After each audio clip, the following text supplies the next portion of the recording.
Well, hello everyone. This is Ray. I'm behind the camera once again, and this is my Sunday school class, and I am your Sunday school teacher. As I told you in the last video, I'm going to do a series of videos that just talk about the summaries of all of the books of the Bible. There are 66 of them, and I'm sorry that's bouncing so much. And we did a little discussion last time on how the Bible is set up. Talked about the books of the Bible being a library in your hand or on your phone if you're using the Bible app. And we talked about the different divisions. So today I want to start with the summaries of the books of the Bible. So since there are so many of them, 66, I'm going to try and do this more than once a week so that we can get through them in a reasonable amount of time. So it's not taking us into the next century. And I am going to post these summaries in the comments once I'm finished recording, and that way you'll have them that you can pull up and hopefully print. If you do print, or if you do pull them up, just let me know if I need to put them in as a PDF, and I will. But however it's going to help you, that's what I'm going to try and do. So, again, I'm sorry that's vibrating. I'm not quite sure why. Let me check here.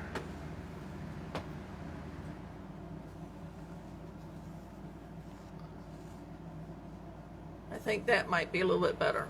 Okay. So, we're going to start with the book of Genesis. That is the very first book listed in the Bible. And what I like to do and what I like to share with people is that when you're looking at any passage of Scripture, whether it's a chapter or just a verse or a paragraph, or you're studying a different character, you're studying a different topic, first thing I like you to do is ask yourself, we call these journalistic or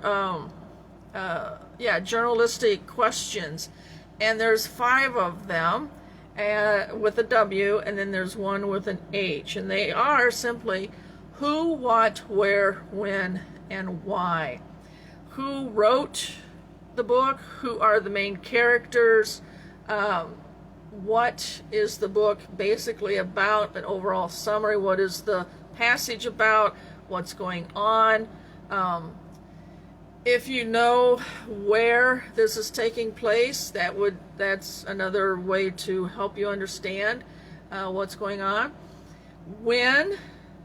Sometimes there's historical references that you can go back to a timeline, and you can actually look at when these events occurred, when for instance, when the flood took place, when the King David ruled, when Israel went into captivity, when they came out of captivity, that kind of thing. And then the why. Sometimes it's not completely clear off the bat why each verse is written, why each chapter is written, but as you read through it, you can determine the why of why it's important for us. And then the H is kind of implied, but not real clear sometimes. And again, that's still bouncing, and I apologize. The H is how. For instance, in the book of Nehemiah, which is an Old Testament book, it talks about going back into Jerusalem and rebuilding the city walls. So the how would be, how did Nehemiah scope out what needed to be done? How did he strategize his rebuilding plan? How did he get his people, his contractors, his builders, that kind of thing? So Who, what, where, when, why, and sometimes how. So, let's get started.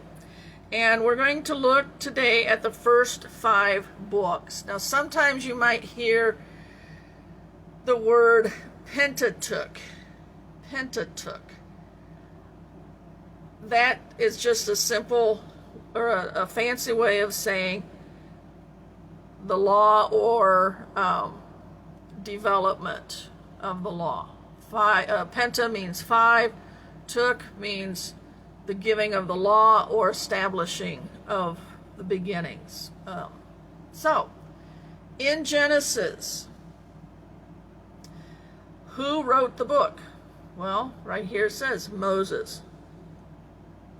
What is Genesis all about? The beginnings.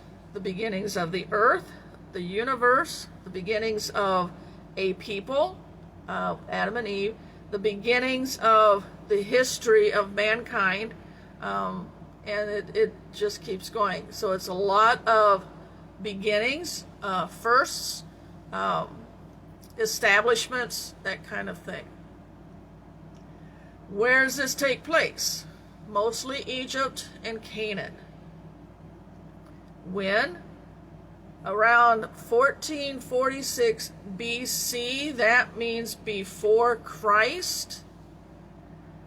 Sometimes archaeologists will say it's before the Common Era. They'll put BCE because they use that as a pivotal point. So 1446 to about 1406 BC, before Christ. Why was it written? Well, it was written to demonstrate that God is sovereign over all. He's the creator. And he demonstrates his love for his creation. And there's order. God is a God of order, not a God of chaos. So we have an outline. And just very quickly, the outline, there's 50 chapters or 50 towns or blocks, blocks,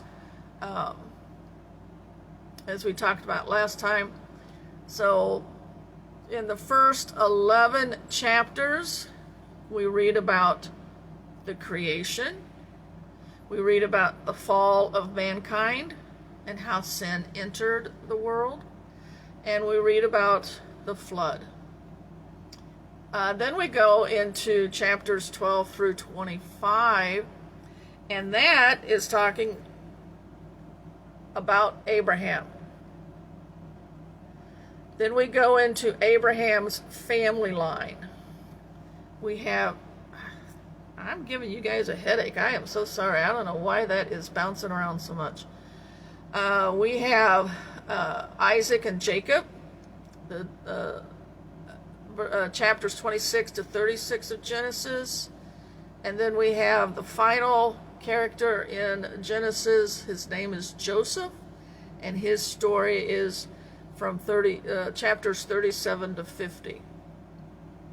And then there's a key verse that comes from every book, and the key verse in Genesis is found in chapter 17, verse 7, and it says, I, being God, will establish my covenant as an everlasting covenant. It means it never ends, it's eternal, between me, God, and you, Abraham, and your descendants after you for the generations to come, to be your God and the God of your descendants after you. Okay, so that's Genesis. Let's look now the next book. See if I can do this without really making your head spin.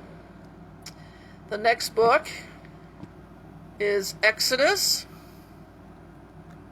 Okay.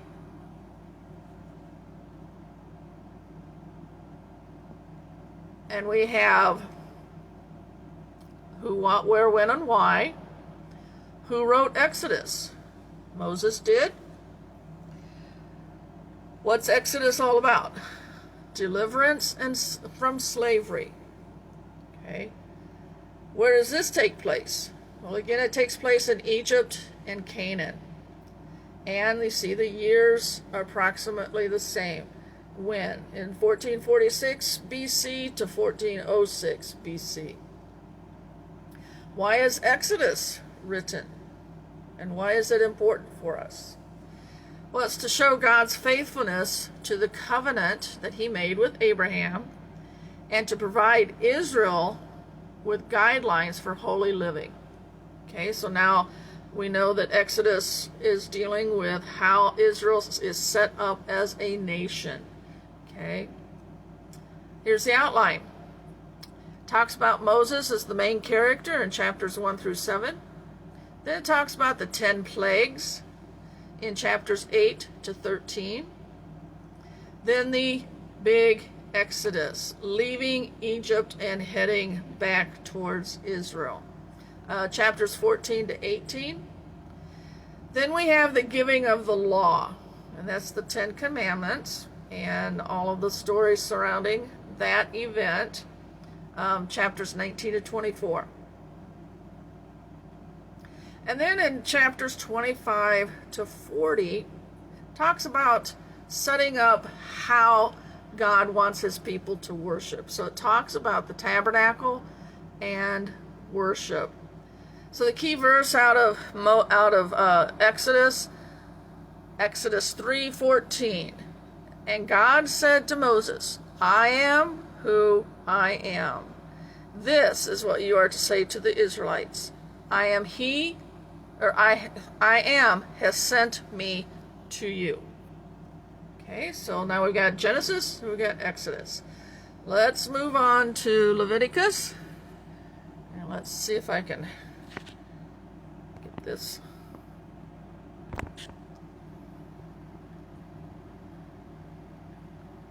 Okay. Again, sorry. So, hang on. I'm really sorry. Well, now I'm crooked. Well, I don't know what's going on. I think all that shaking from the earthquake in Alaska is affecting my stuff here. All right. Well, let's see if I can get this straightened up. There we go. All right. I'm going to try this. So, now we are in the book of Leviticus. Leviticus means the law and how things are set up legally. All right. So once again, who do we have that wrote this? Moses. What is Leviticus all about? Some people have a hard time reading through Leviticus because it is setting up all of the laws and sacrifice protocols and principles and precepts and rules, and so people get stuck on that. But it is, oh man, I'm sorry, it is an important book for us to look at. It takes place now in Sinai and Canaan. Again, 1446 to 1406 BC. Why is this written? Well, it's written to instruct Israel on how to be holy and how to be a blessing to others. And God spends a lot of time telling Moses how to set things up differently from all the other surrounding nations, and setting up for worship for him, to him alone, and how God is different from all of the other deities. So it's a good book to get into, but it can be long and tedious. So what's the outline? Well, the outline is setting up in verses 1 to 7 the different kinds of sacrifices, the different times, the different ways of sacrificing. Then we go into another key point in the nation of Israel is the priesthood. How do the priests get to be priests? How are they ordained? How are they to serve? What do they do? That kind of thing. So chapters 8 to 10 gives you all of that. Then we go into chapters 11 to 15, talking about what's clean and what's unclean, what's holy, what's unholy, dealing with sacrifices and health care issues. So what's clean and what's unclean, and how do you handle unclean, that kind of thing. And then we have one chapter devoted to the Day of Atonement, and that's part of a festival, and you can read all about that. That's a great example of pointing towards Christ as our ultimate atonement. Then we have chapters 17 to 27 that just give basic laws for daily life. How do you treat your neighbor? How do you handle business practices? How do you set up your business, that kind of thing. Okay? And because Leviticus is setting up and telling us how to be holy people, the key verse is Leviticus 27 and 8. And it says this: consecrate yourselves and be holy, because I am the Lord your God. Keep my decrees and follow them. I am the Lord who makes you holy. All right, now we're moving on to the next book. So we've got Genesis, Exodus, Leviticus, and now we're going into, the book of Numbers. The book of Numbers. And that's exactly what it is. I am so sorry. Sheesh, goodness. So the book of Numbers is an accounting of Israel, who all the tribes are, who are all the family members, clans, that kind of thing. Moses, again, is considered the author of Numbers, and it's basically talking about the census and more history of Israel. Takes place at the borders of Canaan. The dates, the same as before, 1446 to 1406. Why is Numbers written, and why is it important? People really don't like going through Numbers. Why is it important, though? Well, it's a reminder of what happens when when people rebel against God.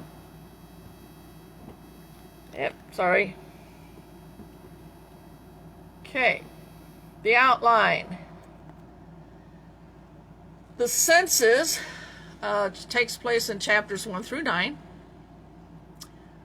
In chapters 10 to 12, it shifts to things going on in Sinai to Canaan. Now, Canaan keeps popping up here, and that's because the Israelites were told to go into the land of Canaan and establish the nation there. And so Canaan is the early before Israel land. Okay? And then we go into chapters 13 to 19, and you're probably very familiar with the first part of this. It talks about the spies, the 12 spies, and Israel's rebellion. Moab is another nation that Israel deals with, and that is the last few chapters, chapter 20 through 36. Okay? And this is the book of Numbers. So here's one of my favorite blessings from Numbers. The key verses comes from Numbers 6, verses 24 to 26. And it says this: the Lord bless you and keep you. The Lord make his face shine upon you and be gracious to you. The Lord turn his face towards you and give you peace. I love that, and I use that a lot as praying over people and just sharing a blessing. All right, and then our last book of what is called the Pentateuch, or the 5 books of the beginning. And oh my goodness, you guys are going to never want to have me do this again. I'm going to have to try and figure out a different way, so I am not making you guys go ballistic here.